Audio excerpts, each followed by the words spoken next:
एक लेडी आहे ती 7 साबणाने हात धुते. पहिले एका साबणाने हात धुवायचा, हा मग दुसऱ्या साबणाने हात धुवायचा, मग तिसऱ्या साबणाने, असं 7 साबणाने हात धुतल्याशिवाय स्वच्छता झाली आपली हा ही फिलिंगच येत. कारण काय झालेलं की त्यांच्या घरामध्ये पाणी शिरलं होतं. एकदा बर. पूर आलेला, ते पाणी काढत होते तर त्यांची चप्पल वाहून चालली, म्हणून तिच्या भावाने ती चप्पल घेतली आणि फेकली. तर ते जे घाण पाणी होतं ते यांच्या अंगावर उडलं आणि त्याचा त्यांना इतका धक्का बसलेला होता.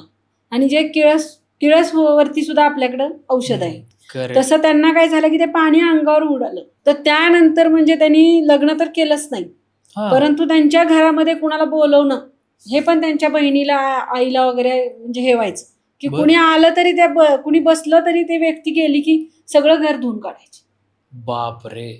कुठलंही काय बाहेरून आणलं तर ते असं वरच्यावर धरून डब्यामध्ये टाकायचं. इतकी एन्झायटी त्यांना त्या गोष्टीची होती की अक्षरशः ते म्हणाले आमच्या घरात गेले 10 वर्ष झाले कोणताही कार्यक्रम आम्ही घेतला नाही किंवा यांना कुठल्याही कार्यक्रमाला आम्ही घेऊन जाऊ शकतो. असे अनेक धक्के म्हणजे अनेक प्रकारचे धक्के बसतात. अशा पद्धतीने सुद्धा त्याला डिप्रेशन किंवा तो मानसिक धक्का सहन करण्यासाठी आपल्याला त्यांना औषध द्यायला.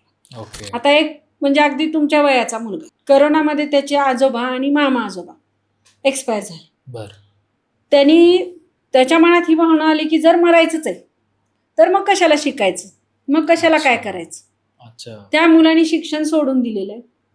तो मुलगा एका खोलीमध्ये बसतो, बाहेर कुठंही जात नाही. कुणी त्याला हात जरी लावला तरी त्याला सहन होत नाही. म्हणजे एक तर त्याला डिप्रेशन पण आलं आणि त्या करोनाच्या काळात झाल्यामुळे स्वच्छतेचं तो पण धक्का झाला की कुठे हात नाही लावायचा. तर त्याच्या घरात जर कुणी आलं तर त्याच्या आईला सुद्धा तो सांगतो की कपडे धुवून टाकल्यानंतर पुन्हा तू हात लावायचा, ते स्वतः मी काढून आणणार. त्याच्या जर कॉटवर कुणी जाऊन बसला तर तो परक्या माणसाला काही बोलू शकत नाही, पण तो व्यक्ती उठून गेल्या पहिल्यांदा ती बेडशीट काढून टाकणार. तर त्याला सुद्धा फरक पडला आणि जो त्याची जे चिडचिड व्हायची असं काही घटना घडल्यानंतर तर ती हळूहळू कमी झाली.